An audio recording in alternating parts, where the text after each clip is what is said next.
Hi friends, எல்லாருக்கும் வணக்கங்க. இன்றைக்கி நம்ம முருகனோட 5ஆம் படை வீடான திருத்தணியை பற்றி தாங்க பார்க்க போகிறோம்.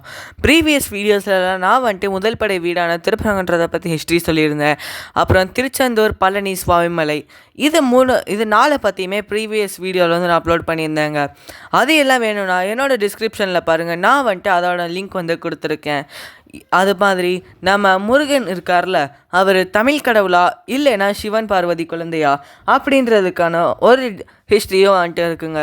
அதுவும் வேணா என்னோடய டிஸ்கிரிப்ஷனில் பாருங்கள், நான் லிங்க் கொடுத்துருக்கேன். ஸோ இன்றைக்கி நம்ம திருத்தணியை பற்றி பார்க்க போகிறோம். வாங்க வீடியோக்குள்ளே போய் பார்க்கலாம்.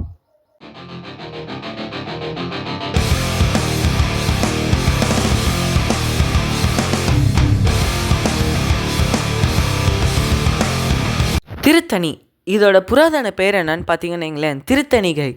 இங்கே வந்துட்டு நம்ம முருகன் இருக்கார்ல, திருச்செந்தூரில் சூரசம்ஹாரம் முடிச்சுட்டு வள்ளியையும் தேவசேனாவையுமே கல்யாணம் பண்ணுற ஒரு இடம் தாங்க இந்த திருத்தணி.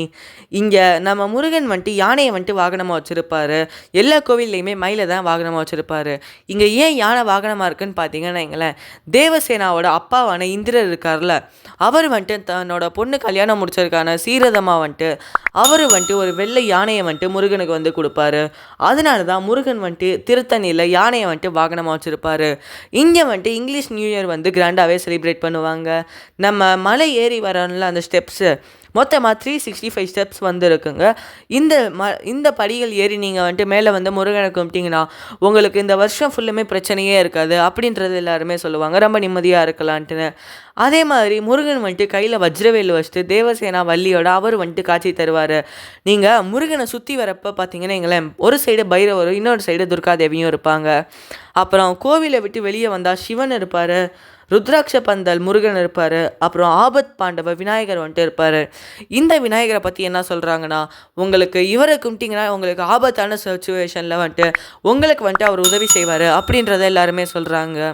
அப்புறம் ஸ்டெப்ஸுக்கிட்ட நம்ம மலை ஏறி வரோம்ல, ஏறி வந்தோடனே ஸ்டெப்ஸுக்கிட்டேயும் ஒரு விநாயகர் வந்துட்டு இருப்பாருங்க.